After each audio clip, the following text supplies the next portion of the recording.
2019년 영국 웨스트 미들랜드 지역에서 한 10대 소녀가 자신의 침대에서 처참하게 죽은 모습으로 발견되었습니다. 그녀의 이름은 메간 뉴턴으로 친구들과 즐거운 시간을 보내고 집에 돌아온 후 모두가 잠든 새벽에 살해당했습니다. 그녀의 아파트 관리인의 신고를 받은 경찰은 곧바로 현장에 출동했습니다. 현장에는 중요한 단서들이 그대로 남아 있었고 결정적인 증거인 CCTV로 용의자를 금방 특정할 수 있었습니다. 밝혀진 범인의 정체는 모두에게 더욱 충격을 안겨주었습니다. 그는 다름 아닌 메간의 고등학교 동창으로 둘은 같은 축구부 출신이었습니다. 오랫동안 알고 지낸 친구가 그녀를 잔인하게 죽였다는 사실은 지역사회에 큰 충격을 주었습니다.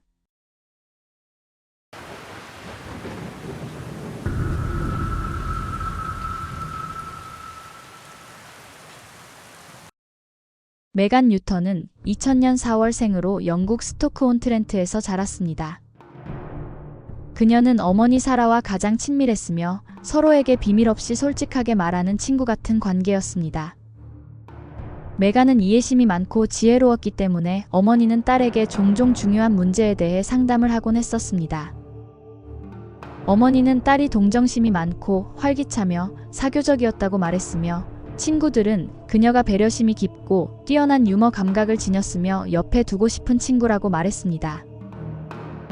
또한 할머니는 손녀가 바다 같은 마음을 가진 아이였다고 회상했습니다. 어릴 때부터 메간은 주변에 어려움을 겪는 사람들이 있으면 마치 자신의 일인 양 나서서 도왔습니다. 한 번은 초등학교 때 그녀의 반에 중국에서 막 이민 와서 영어를 전혀 하지 못했던 전학생이 수업을 이해하거나 친구들과 소통하는 데 어려움을 겪고 있었습니다. 친절하고 배려심 많은 메간이 그 전학생이 언어 장벽을 극복하고 새로운 환경에 적응할 수 있을 때까지 옆에서 도왔던 적도 있었습니다. 운동에 재능이 있었던 메간은 어렸을 때부터 축구를 했으며 고등학생 때는 여성 축구팀에서 선수 생활도 했었습니다. 축구에 대한 애정이 남달랐던 그녀는 심지어 축구와 문신을 몸에 새기기도 했습니다. 학교를 졸업한 후 메간은 대학에 진학하여 스포츠 치료사 또는 물리치료사가 되기 위해 학업을 시작했습니다. 또한 주말마다 유소년 축구 코치로도 활동하며 7세 이하의 여자아이들을 가르쳤습니다. 메간 뉴턴은 재능이 넘치고 매력적인 젊은 학생이었으며 밝은 미래가 기대되는 여성이었습니다. 그러나 불행하게도 그녀의 꿈과 미래는 2019년 봄 비극적인 사건으로 인해 산산이 조각나게 됩니다. 당시 19세였던 대학생 메간은 세계의 아르바이트를 하며 바쁜 나날을 보내고 있었습니다. 2019년 4월 19일 금요일 그녀는 피쉬앤칩스 가게에서 근무를 마친 후 밤 10시 20분경 집으로 왔습니다. 메간은 집에서 독립해서 대학교 근처에 있는 플래처 로드에 위치한 아파트에서 혼자 살고 있었습니다. 집에 도착하자마자 그녀는 옷을 갈아입고 화장을 하고 머리를 손질한 후 친구들이 기다리고 있는 곳으로 향했습니다. 나이트클럽에서 친구들과 함께 춤을 추고 몇 잔의 술을 마시며 즐거운 시간을 보냈습니다. 그리고 새벽 3시쯤 친구들과 헤어지고 택시를 타고 집으로 돌아왔습니다. 4월 20일 이른 아침 한 이웃 주민이 아파트 근처에서 산책을 하다가 땅에 떨어져 있는 피가 묻어있는 열쇠꾸러미를 발견했습니다. 그는 아파트 관리인에게 열쇠꾸러미를 전해줬습니다. 열쇠에 묻은 혈흔을 보고 불길한 기분이 든 관리인은 열쇠에 적혀있는 호수를 찾아갔고 충격적인 광경과 마주하게 됩니다. 알몸 상태의 메간이 잔인하게 살해된 채 침대 위에 엎드려 있었고 시신 옆에는 부엌칼이 발견됐습니다. 범죄 현장은 즉시 봉쇄되었으며 도착한 과학수사팀은 단서를 수집하기 시작했습니다. 부검 결과 메간은 먼저 목이 졸려 의식을 잃은 후 칼에 찔려 치명적인 부상을 입고 사망한 것으로 밝혀졌습니다. 또한 몹쓸 짓을 당한 흔적도 발견되었습니다.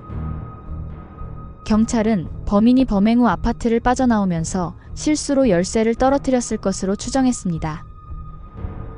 피 묻은 칼과 아파트 열쇠는 실험실로 보내져 DNA 분석이 진행되었습니다. 수사는 즉시 시작되었으며 형사들은 메건의 주변인들과 대화를 나누며 사건 당일 그녀의 동선을 추적했습니다. 그녀가 클럽에서 시간을 보낸 후 새벽에 택시를 타고 집으로 돌아온 사실이 확인되었습니다. 이에 따라 수사팀은 클럽에서 집으로 가는 경로의 CCTV 영상을 철저히 분석하며 그녀의 마지막 행적을 쫓았습니다. 수사 과정에서 경찰의 주목을 끈 것은 메간이 친구와 함께 택시에 탔을 때 정체불명의 젊은 남성이 동행했다는 점이었습니다. 이 남성이 누구인지 그리고 사건과 어떤 관련이 있는지 의문이 제기되었습니다. 이후 아파트 단지 내 CCTV에서도 메간이 남성과 같이 걸어가고 있는 모습이 포착되었습니다. 특히 공용 복도에 설치된 카메라는 메간의 아파트 출입문을 또렷하게 보여주고 있었습니다. 이를 통해 경찰은 그날 밤 누가 그녀의 아파트를 드나들었는지를 확인하는 데 집중했습니다. 새벽 3시 44분경 메간이 아파트 건물 로비에 들어섰는데 혼자가 아니었습니다. 그녀는 택시를 같이 탔던 남성과 있었으며 평소처럼 밝은 모습이었고 불안감이나 경계하는 모습은 전혀 보이지 않았습니다. 하지만 메간이 자신의 아파트 문을 열고 있을 때 뒤에 서 있던 남성의 수상한 모습이 포착되었습니다. 그 남성은 머리를 좌우로 두리번거리며 주위를 살폈으며 심지어 한순간 CCTV 카메라를 직접 바라보기도 했습니다. 이러한 행동은 경찰의 강한 의심을 불러일으켰습니다. 경찰은 그가 사전에 메간에게 몹쓸 짓을 하려는 계획을 세웠으며 범행을 저지른 후 신고할 가능성을 차단하기 위해 그녀를 죽였을 가능성이 크다고 판단했습니다. 이후 CCTV 영상을 분석한 결과 더욱 섬뜩한 사실이 드러났습니다. 사건 당일 아침 5시 54분경 아파트에서 나온 사람은 오직 그 남성뿐이었습니다.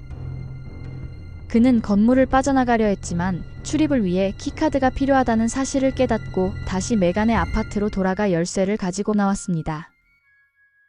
그 후 그가 건물을 빠져나오면서 혈흔이 묻은 열쇠를 근처에 버리는 모습이 외부 감시 카메라에 포착되었습니다. 또 다른 외부 카메라는 가장 결정적인 증거를 포착했습니다. 그가 아파트를 떠나며 자신의 한쪽 손을 살펴보는 모습이었는데 그 손에는 피가 묻어 있었습니다. 그 남성의 신원 파악은 신속하게 이루어졌습니다. 그는 조셉 트레버라는 인물로 사건이 발생하기 하루 전에도 법적인 문제로 경찰과 접촉한 적이 있는 사람이었습니다. 그는 사건 발생 바로 몇 시간 전에 케타민 불법 소지 혐의로 체포되었다가 풀려났습니다. 18세 조셉의 부모는 모두 경찰관이었으며 놀랍게도 그는 메간과는 고등학교 동창이었습니다. 그는 학업적으로 우수했을 뿐만 아니라 메간과 마찬가지로 축구에서 두각을 나타내서 뉴캐슬타운에서 프로 선수로 뛰었습니다. 또한 미국 내 대학교에서 스포츠 장학금을 받아서 곧 미국으로 이주해서 대학교를 다닐 예정이었습니다. 사람들은 조셉이 겉으로는 친절하고 사교적으로 보이지만 갑자기 어느 시점에서 무뚝뚝하고 퉁명스러운 태도로 돌변했기 때문에 주변 사람들은 그가 언제 변할지 몰라 불안한 마음으로 그를 대했다고 말합니다. 한편 수사관들은 조셉의 어두운 과거를 발견합니다. 3년 전 조셉이 15세였을 때 그가 한 살 어린 여자 후배를 강제로 몹쓸 짓을 하려고 하다가 소녀가 도망가서 실패로 끝난 적이 있었습니다.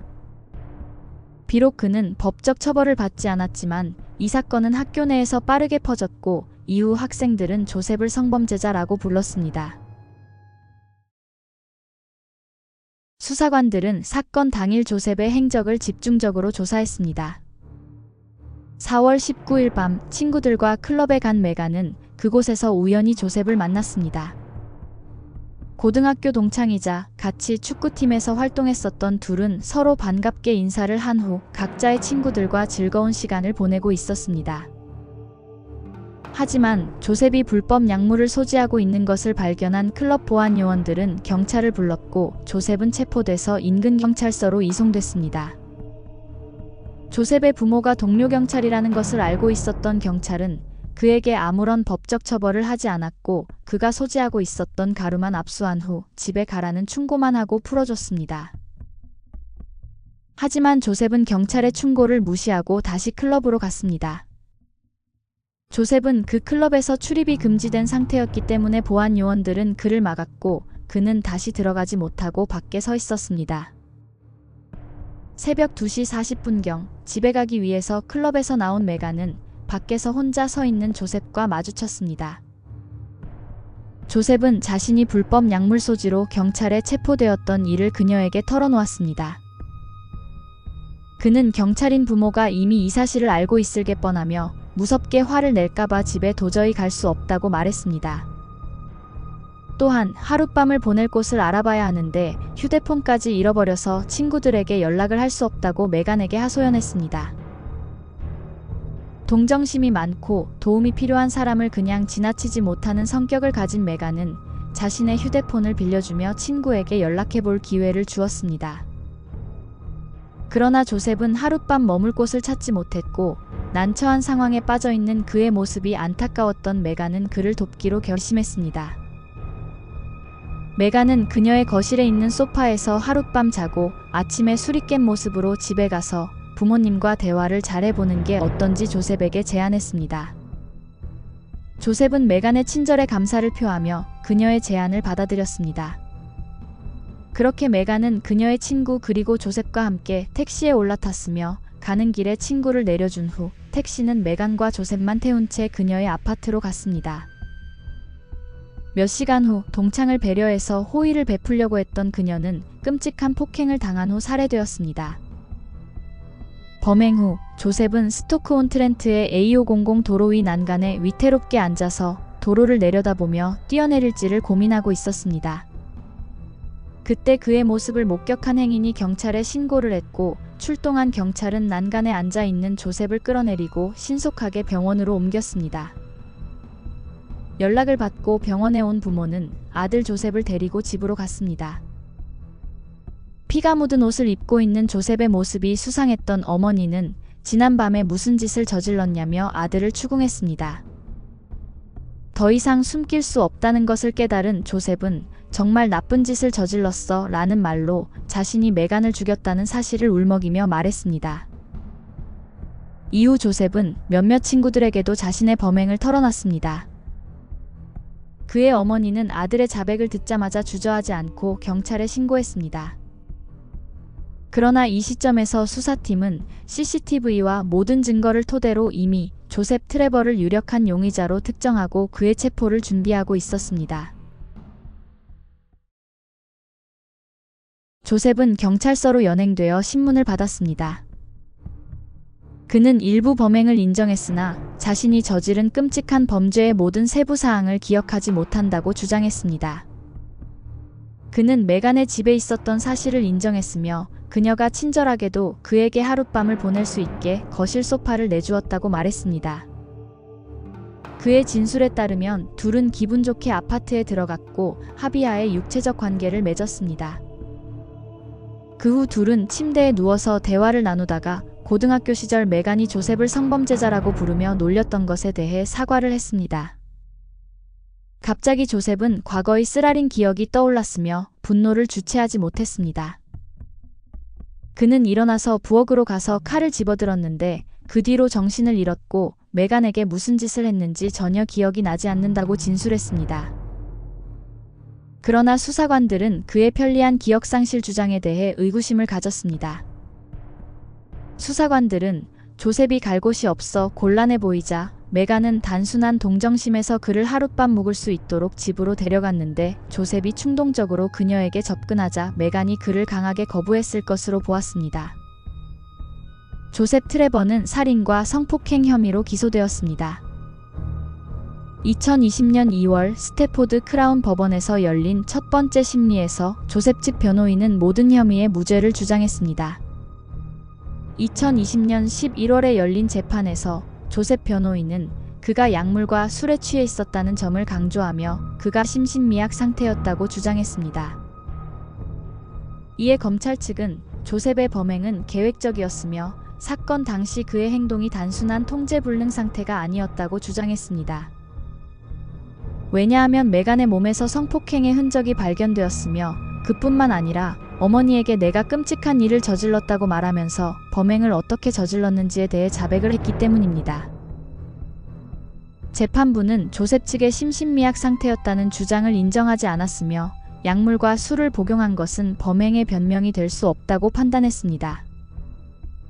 판사는 조셉에게 21년 후 가석방이 가능한 종신형을 선고했습니다.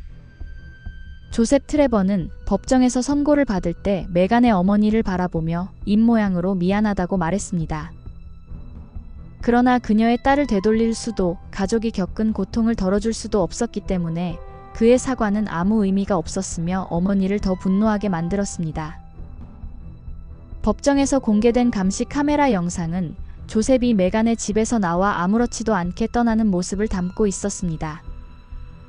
메간을 죽인 후 별일 아닌 것처럼 태연하게 걸어가는 조셉의 모습을 본 메간의 가족과 친구들은 더욱 분노했고 그의 형량이 너무 가볍다는 반응을 보였습니다. 영상 제작에 힘을 보태주실 분들은 구독, 좋아요, 알림 설정 부탁드립니다.